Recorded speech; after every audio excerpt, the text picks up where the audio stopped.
Stay down there and clean all of it up. That's the only thing you're actually good for." The laughter came in a wave. Troy Hennessy's loud and certain, the kind that gave everyone else in the room permission. Suzanne Bellamy was already setting the empty container back on the counter, as though tipping a bowl of hot soup over a man's wrist had simply been something that happened, rather than something she chose. Lionel Hart was on one knee on the tile, pressing his forearm against his shirt, the burn moving up through the tendons in one immediate and absolute way that left no room for anything else. He stayed where he was for a long moment. He looked at the mess on the floor, and then he looked up at the 12 people standing in Bridgemont Group's 7th floor kitchen, and he looked at each of them the way a person looks at something they intend to remember. Nobody moved to help him. Nobody knew who he was. The question of whether it would have mattered is the part that took the longest to answer. Lionel Hart arrived at Bridgemont Group on a Monday morning in October, 22 minutes before his shift started, in a gray maintenance uniform that had been issued by the facility's contractor rather than fitted. He was 59 years old with silver at his temples and the kind of stillness that comes from a long time spent listening more than talking. He rode the subway in from Etobicoke. He carried a thermos of coffee from home. He wore boots that had been resoled twice. Bridgemont Group occupied 11 floors of a glass tower on Bay Street and managed commercial real estate across 4 provinces. It employed close to 1,400 people. Most of them had never learned the name of anyone who cleaned their offices. The facilities manager assigned him to floors 6 through 8, the operational heart of the company, where the client services division ran its accounts and the senior sales team held its territory. He was given a cart, a supply closet code, and the name of the woman who would show him the rest. Her name was Evelyn Burrows. Evelyn had worked the same floors for 22 years, and she knew Bridgemont's building the way an old sailor knows weather, by feel, by habit, by what the light looked like at certain hours. She showed him where the freight elevator was and which water pressure valve ran cold regardless of what you did to it. She showed him which conference rooms were always left unlocked and which managers expected their offices done before 7 and which ones arrived before 7 and resented the interruption either way. On his second day, she stopped him near the supply closet on 6 and spoke in a voice quiet enough that it stayed between them. There were 2 people he needed to understand, she said. Suzanne Bellamy ran client services on 7.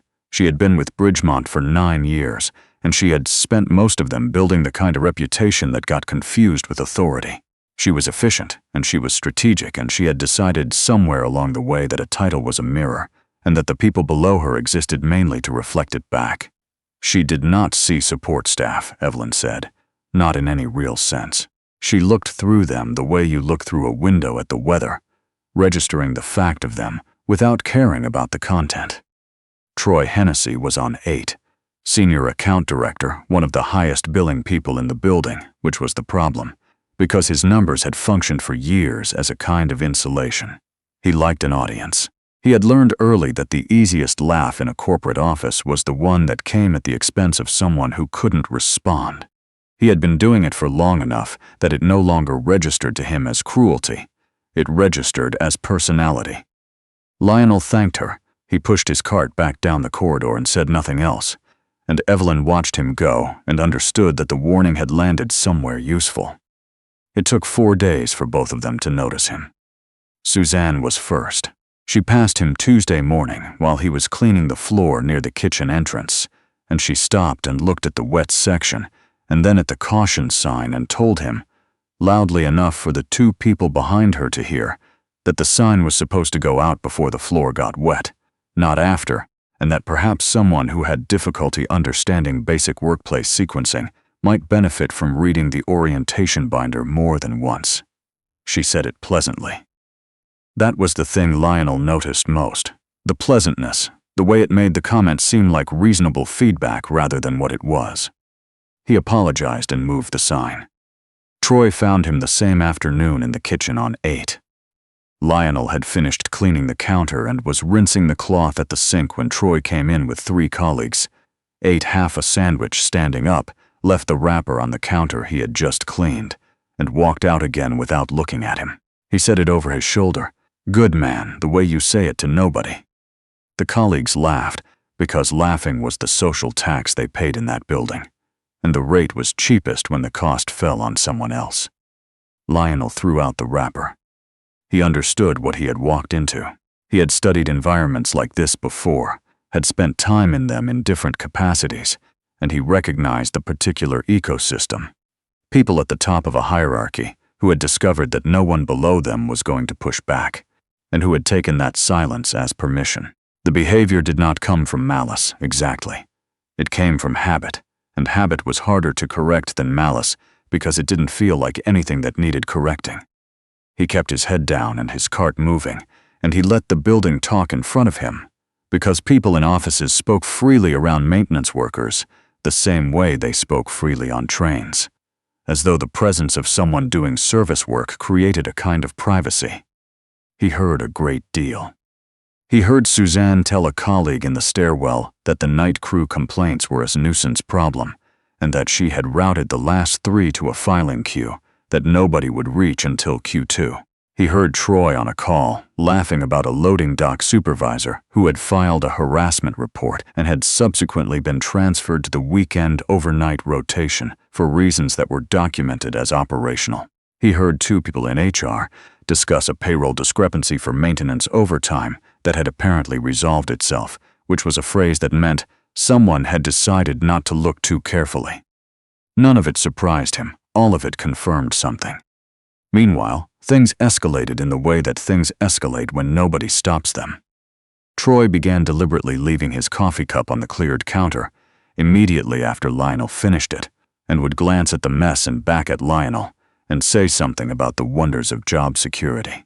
Suzanne started sending him to clean areas that were already clean. The boardroom on 6, wiped down that morning. The corridor between the printer stations, mopped the previous evening. She would stand at the far end with her arms crossed while he worked, and the point was never the cleanliness of the surface. The point was that she could issue a sentence, and a man would come. 3 younger employees on 7 began doing it too. That was the part Lionel had not expected, and the part that told him the most.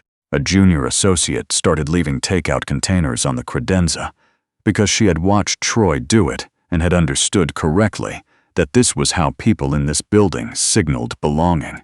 2 contract analysts began referring to him as the maintenance guy in the way you refer to someone who isn't quite a person yet, not with deliberate cruelty, but with the easy thoughtlessness of people who had been shown that thoughtlessness was the local language. Cruelty didn't require a policy. It only required that the people at the top be permitted to model it once in public without consequence. After that, everyone below them treated that behavior as the standard. Not everyone. Lionel made himself notice that too. A junior analyst on 7 named Nadia Kowalski moved her bag off the chair closest to the corner without being asked, every single time, so he could reach the baseboard. She did it without looking up from her screen. A man from the mailroom named Curtis Fleming helped him gather a stack of paper that had slid off a supply cart in the hallway and did not mention it afterward. A receptionist on the 6th floor whose name he learned was Gwen LaPointe propped the door with her foot every time she saw the cart coming and had never once, in 2 weeks, looked at him like he was furniture. He wrote all their names down, not only the names of the people who had found ways to diminish him, the other names too. The morning of the soup was a Thursday 9 days into his 2nd week. He had been cleaning the 7th floor kitchen since 8:15. Moved the chairs, wiped down the appliance surfaces, worked the counter in sections. It smelled like dish soap and burnt coffee grounds. He was at the far end of the counter, crouched near the base of the microwave station, when the door opened and Suzanne Bellamy came in with Troy Hennessy and a group of 10 employees mid-conversation, all of them holding folders or phones, filling the room the way a confident group always fills a room that belongs to them. She had a container of soup she had just taken from the microwave, still steaming, held with a cloth to protect her hand. She stopped when she saw him. She looked at the clean counter. She looked at the container. She looked at the counter again. Then she tilted her wrist. The soup came out in one smooth motion and spread across the surface in a wide arc, and a significant portion of it caught Lionel across the left wrist and the back of his hand as he was rising.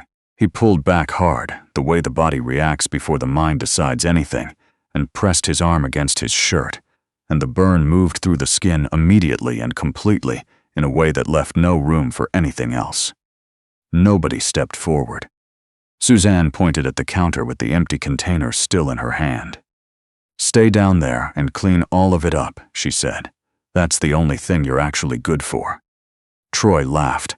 One bright bark of it, and that gave the room its permission. 4 or 5 of them joined in.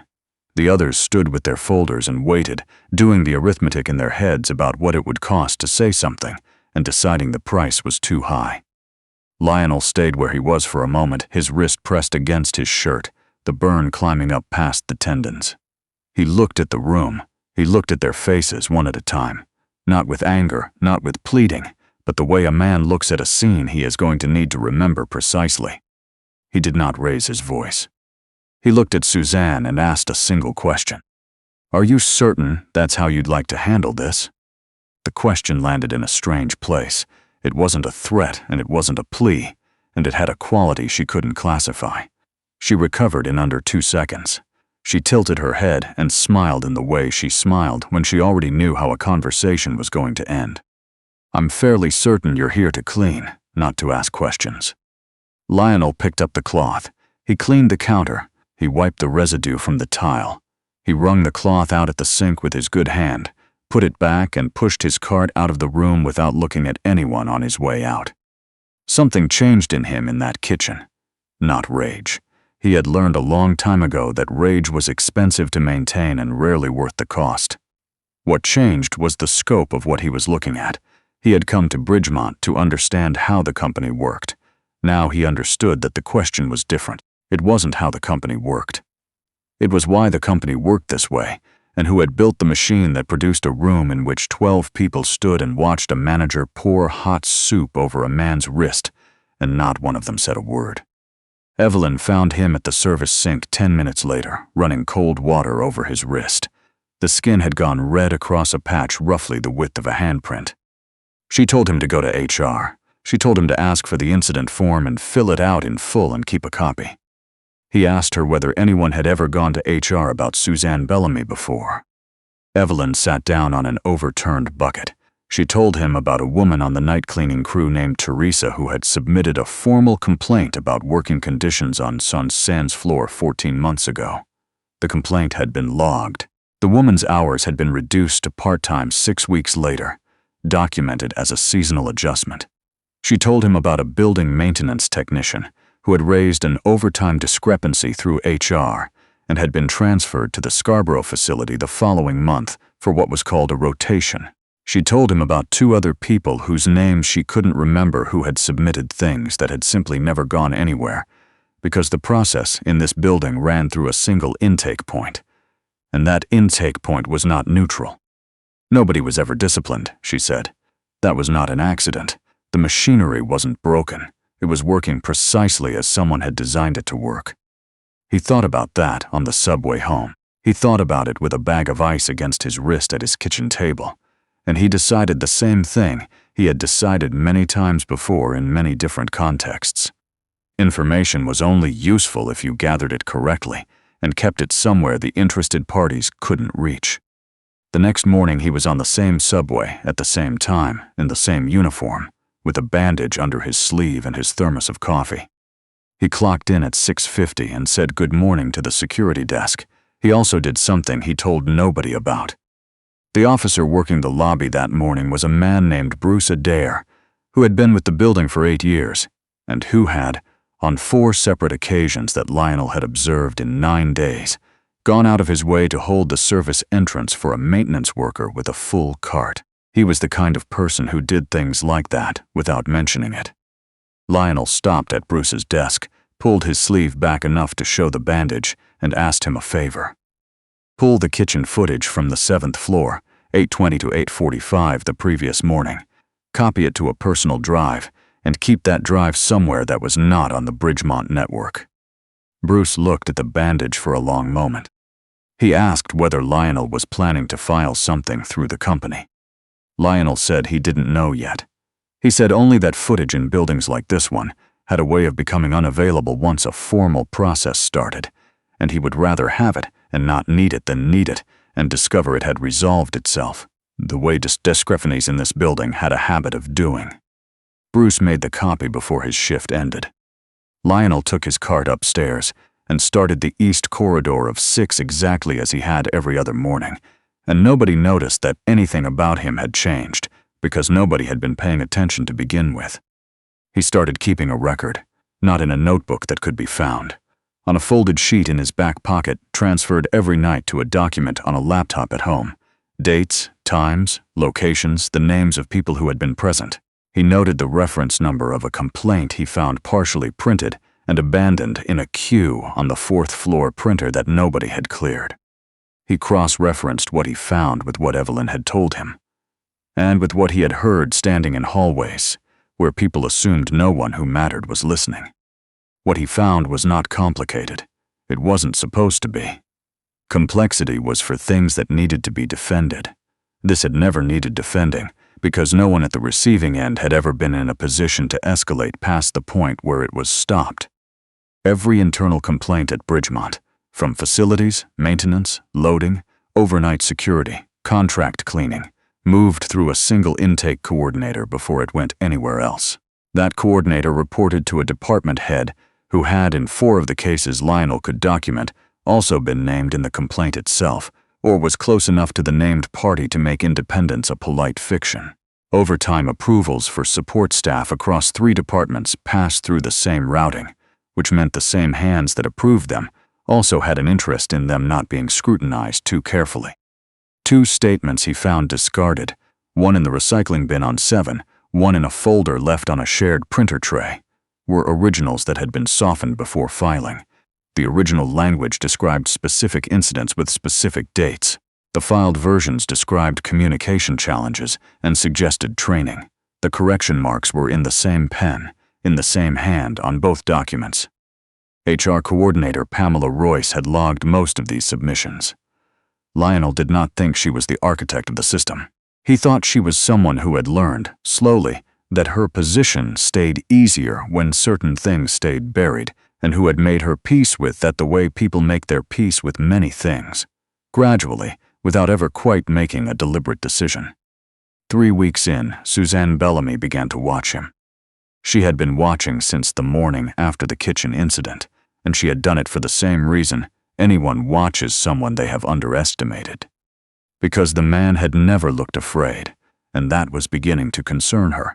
She went back through every interaction since the day he had arrived, looking for the moment she had seen fear in him, and she could not find one. Not when she had routed him to clean a boardroom an hour before a client meeting. Not when she had corrected him in front of the reception desk. Not in the kitchen, with a room full of people watching and soup on the counter. He had been calm every single time, and calm was not the same as submission. She had been reading one as the other from the beginning, and the realization arrived fully formed and could not be dismissed. She took her conclusion to Troy over dinner on a Wednesday. He told her she was worrying about a maintenance worker. She told him that a maintenance worker had access to every floor in this building outside of business hours, and she watched his face change. They agreed to handle it before it became something that needed handling. The plan did not need to be clever. In 9 years inside this building, neither of them had ever needed a clever plan. They would submit a formal allegation that Lionel had been observed accessing the locked client records room on the 9th floor and had been seen photographing documents with his phone. Troy would be the witness. The intake process would move quickly, because it always moved quickly when Suzanne was on the right side of it. The allegation landed on Pamela Royce's desk the following Monday morning. Pamela pulled the badge access log for the 9th floor records room and found no entry under Lionel's credentials on the relevant date.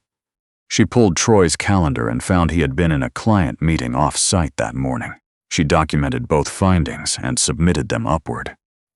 She was told that terminations for contract facilities, staff did not require verified evidence, and that the matter was being handled at the divisional level. She sat at her desk for a long time after that call and stared at the wall. Lionel was called to a meeting room on the 7th floor at 3:30 that afternoon. Suzanne was already seated when he arrived. She slid a printed page across the table. A termination notice dated that day, the allegations summarized in one clinical line, a signature block at the bottom. Troy stood at the window behind her with his arms crossed, wearing an expression he had been rehearsing since lunch. Suzanne told him that this was what happened when people forgot the nature of their position in this building. She said it slowly. She wanted it to be the sentence he carried out the door. Lionel picked up the sheet and read it, both sides. He set it back down on the table and looked at her. He asked one question. Is the site inspection at the Westgate development still on the schedule for Thursday morning? The room changed. Troy's arms came uncrossed. The Westgate development was Bridgemont's largest active project, a commercial and mixed-use complex in Mississauga, currently in the final phase of a 3-year build. The Thursday walkthrough was a private inspection involving the project leads and the company's founder. The date had been set in a communication that did not appear on any internal calendar that a facilities contractor had clearance to see. It had not been announced in any staff bulletin. It had not been communicated to anyone below director level. Suzanne's expression moved through several things it could not conceal in time. She asked him, in a voice that had lost most of its footing in a single sentence, how a member of the cleaning staff could possibly know about a meeting that had not been communicated anywhere in this building. Lionel did not answer her. He left the termination notice on the table where she had placed it, pushed his chair in, and walked out of the room. Suzanne stayed seated for a long time after the door closed. For the first time in 9 years inside these walls, she could not find the ground beneath her. The email arrived in her inbox at 7 the following morning, before she had reached her floor. The chairman of Bridgemont Group would be attending the all-staff quarterly review at 9 a.m. She read it twice on the elevator. It made no mention of Thursday, and that omission sat in her chest like a stone, because a man in a gray uniform had mentioned Thursday when there was no possible way he should have known about Thursday. Morton Hart had not attended an all-staff meeting in Bridgemont's Toronto offices in nearly 4 years. He was in his mid-80s and managed the company's governance from a distance, through a board he trusted and a succession plan he had been quiet about for nearly a decade. His name was on the building's articles of incorporation. His photograph was in the annual report. To most of the 1,400 people in this tower, he was more legend than person. Suzanne sent instructions to every supervisor on 7 demanding the floor be spotless by 8:30. She walked the corridor herself twice, checking the baseboards. At 7:15, Lionel Hart came off the service elevator in his gray uniform with his cart, exactly as he had every morning since October. She stared at him from the far end of the corridor. She had signed the termination notice herself. She had handed it to him. She had watched him read it. It had gone through intake, her intake, and intake had confirmed receipt. There was no version of the process by which this man should have been able to badge into this building at 7:15 on a Tuesday morning. And yet the security desk had said good morning, and here he was. 40 people were already gathering near the 7th floor atrium where the all-staff meeting would be held, arranging chairs, checking the projection screen, moving with the slightly self-conscious energy of people who knew someone important was expected. Suzanne made a decision in front of all of them. If Lionel Hart had somehow slipped the termination, he would leave differently, and everyone watching would understand what it meant. She crossed the atrium, pulled the cloth from the handle of his cart, walked 6 steps, and dropped it on the floor in front of his feet. The room went quiet in stages. "You want to stay that badly," she said. "Get on your knees. Clean the floor one last time, and then get out of my building." Troy laughed from somewhere near the projection screen, loud and certain, and several people nearby made the uncertain sound of people trying to determine whether laughing was safe. Lionel looked down at the cloth on the tile. Then he looked up at Suzanne, and he did what he had done every time she had expected deference or defeat or fear. He simply stood there, hands at his sides, and the refusal was so quiet that the room needed a full 2 seconds to understand it had happened. Suzanne turned toward the reception area and asked security to come. Behind her, the executive elevator opened. An older man in a dark suit stepped out, flanked by 5 members of the Bridgemont board, all of them still carrying folders from a meeting that had begun at 6:30. He was perhaps 83, with white hair kept close and the particular unhurried walk of a person who has never in his life needed to arrive quickly. The kind of stillness that comes not from idleness, but from a long history of certainty. Morton Hart. Every conversation in the atrium stopped simultaneously. Chairs scraped and went silent. 40 people turned at once. Suzanne recovered faster than anyone. She stepped forward with her hand extended and her expression reconfigured into something warm and capable, positioning herself as the first thing the chairman would encounter when he entered the room. Morton Hart walked past her. He did not slow down. He did not glance at her hand. He did not acknowledge that she had moved. He crossed the atrium floor while 40 people watched, and he stopped in front of the man standing beside the maintenance cart. Nobody in that room understood what they were looking at. Morton's eyes went to Lionel's left wrist. The bandage had shifted during the confrontation with the cloth, and the edge of the burn, still pink across the back of the hand and up toward the wrist, was visible below the sleeve. He looked at it for a long moment. Then he turned and faced the room. Who did this? Suzanne's face went the color of paper. Troy's laugh died so abruptly that the silence afterward had a physical quality. Someone's folder slid off a chair. Nobody picked it up. 40 people stood in an atrium trying to understand why the founder of a 1,400-person company was asking about an injury to a facilities contractor in a voice that had nothing polite left in it. Morton did not wait for an answer. Lionel Hart is my son. The silence that followed had a texture to it. The truth assembled itself in pieces in that room, and each piece was heavier than the one before.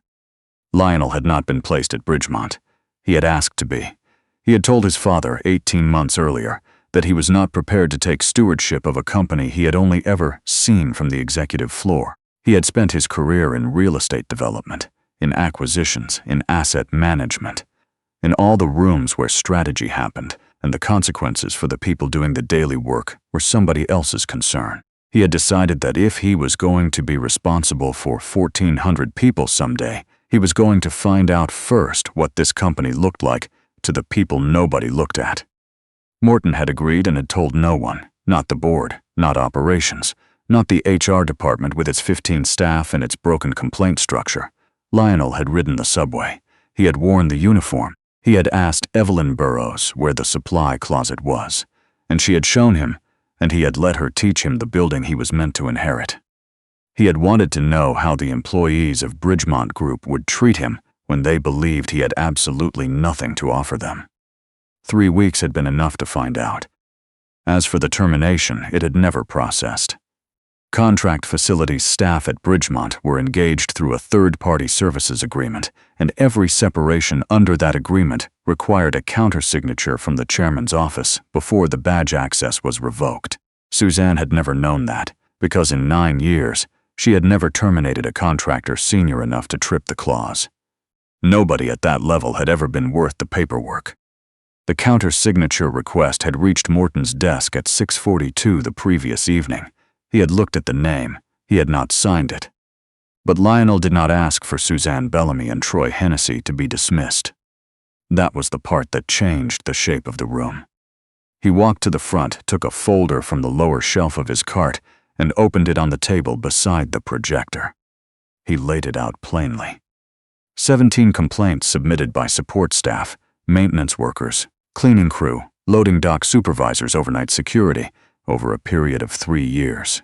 Each one logged, none of them acted upon. Reference numbers confirmed through the intake system's own records. Overtime calculations for 4 departments showing hours approved by supervisors and not transmitted to payroll, spanning 2 full fiscal years. The names of the employees whose pay had been affected, and the amounts they were owed, calculated conservatively. 3 performance reviews in their original form, placed beside their filed versions. The specific incidents described in the originals had been replaced, in the filed copies, with general language about attitude and communication. The correction marks were in the same pen on both documents. 4 employees who had been reassigned had their hours reduced or had quietly resigned within weeks of submitting a complaint. Their files, their documented reasons for leaving, the timeline, and a video file copied to a private drive by a security officer who had noticed a bandage and made a quiet judgment call about what kind of person might need a favor. Time-stamped 8:23 a.m., 11 days earlier. Suzanne Bellamy tilting a microwave container in one deliberate motion over a clean counter, the liquid catching the back of a man's wrist, the man pressing his arm to his shirt, saying nothing, and then the counter being pointed at, and the room full of people, and not one of them moving. It played on the projector in front of 40 people, several of whom had been in that kitchen. Some of them had laughed. None of them were laughing now. Suzanne began to speak. She said she had not understood. She said that if she had known who she was dealing with, she never would have. She paused there, and the pause finished the sentence more honestly than anything she could have added. Troy said it had been a joke. He said it a second time, as though repetition might make it land differently. Lionel answered without raising his voice, the way he had answered everything for 3 weeks. "You're not sorry for what you did. You're sorry about who you did it to." He let that stand. Then he said the part that mattered more, the part that was not about Suzanne or Troy at all. The mistake was never picking the wrong person to treat this way. The mistake was believing there was a right one. Suzanne Bellamy and Troy Hennessy were suspended before the morning was over, pending an investigation conducted by an external firm, specifically by people who had no position inside the system they were being asked to examine. 3 other employees in the intake process, including one whose signature appeared on 2 complaint records that no longer matched their original attachments, were placed under immediate review. Pamela Royce was not dismissed. She had gone to Morton's office the evening after the termination notice was filed. She had brought the badge log discrepancy, Troy's calendar printout, and her own file of submissions she had made over 9 years that had produced no response. She had sat in a lobby chair for 40 minutes until someone agreed to take the meeting. She had not known who Lionel was. She had done it because she had sat at her desk after that phone call and stared at the wall and had finally made a decision she had been avoiding for a long time. She was given a central role in redesigning the complaint and reporting process, working alongside an independent external auditor and a direct channel to the board's governance committee. A structure that ensured no single person inside the building could sit between a report and the people who needed to read it. Every payroll record for support staff going back 27 months was audited, line by line. Where hours had been approved and not paid, they were paid with interest, and a letter of acknowledgement went to each affected employee by name. Teresa from the night crew was located through the contractor, and her hours were restored. The maintenance technician who had been transferred to Scarborough was offered his original position and compensated for the cost of the commute he had been quietly absorbing for 14 months. The loading dock supervisor who had filed a harassment report and had spent 2 years on the overnight rotation received his schedule back, along with written acknowledgement of what had been done to him. Evelyn Burrows was thanked personally. In a conversation Lionel requested specifically with her, in the service corridor where she had first warned him about Suzanne and Troy on his 2nd day of work. He told her that she had warned him when he was nobody to her but a new man with a cart. She had shown him which supply closet to use and which elevator to avoid, and what the building's rhythms looked like from the inside. She had told him the truth about a company that had been taking from the people who kept it running for years, without once asking their opinion of anything. She had done all of it without knowing who he was. That, he told her, was exactly the point. The board expected Lionel to step into an executive role by the new year. His father had an office prepared on the top floor. He declined it.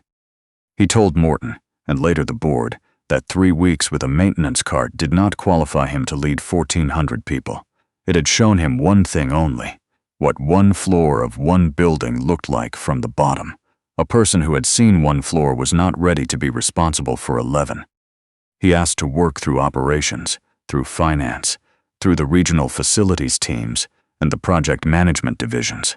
Each function from the inside, for as long as it took, before anyone handed him a title that would make that kind of learning impossible. Morton agreed, and something in him settled that afternoon that had not settled in a long time. He had always assumed his son would inherit the company. That day he understood that Lionel intended to deserve it, and that the two things were not the same at all. Bridgemont changed slowly after that, the way real things change, not all at once, not without friction, not without the occasional person who waited to see whether the standards would actually hold before adjusting to them. But it changed. Supervisors who had operated as though a title was a license discovered that the calculation had shifted. Most of them adjusted. A few adjusted only after watching what happened to the ones who did not. Nadia Kowalski did not know, for some time, that the man she had made room for by moving her bag was the founder's son. When she eventually found out, she thought about it for a day, and then concluded it didn't change anything about the original decision. There had been a man with a cart who needed to reach the corner. Moving her bag had been the obvious thing to do. That was, Lionel reflected later, the whole of what he had been looking for. The burn on his wrist healed over the following months into a faint mark that most people would not notice. He rarely thought about it, and he never tried to cover it. He had come to Bridgemont to learn what the company actually was. The mark was part of what it had taught him. If you want to know what a person is genuinely made of, what any organization is built on beneath the language of its mission statement, do not watch how people behave when someone important walks into the room. Watch what they do on an ordinary Tuesday morning, in a kitchen on the 7th floor, when they are completely certain that nobody who matters is paying attention. Power and titles and the kind of authority that gets printed on a business card can be revoked in a single afternoon. Suzanne Bellamy and Troy Hennessy were not wrong because they failed to recognize the chairman's son. They were wrong from the first morning they decided that a person in a gray uniform was someone it was acceptable to treat that way at all. Because dignity is not something a salary band confers, and decency is only worth anything, only real in any meaningful sense, when you extend it to the person standing in front of you with a cart and a thermos of coffee from home, who cannot do a single thing for you in return, and you do it anyway.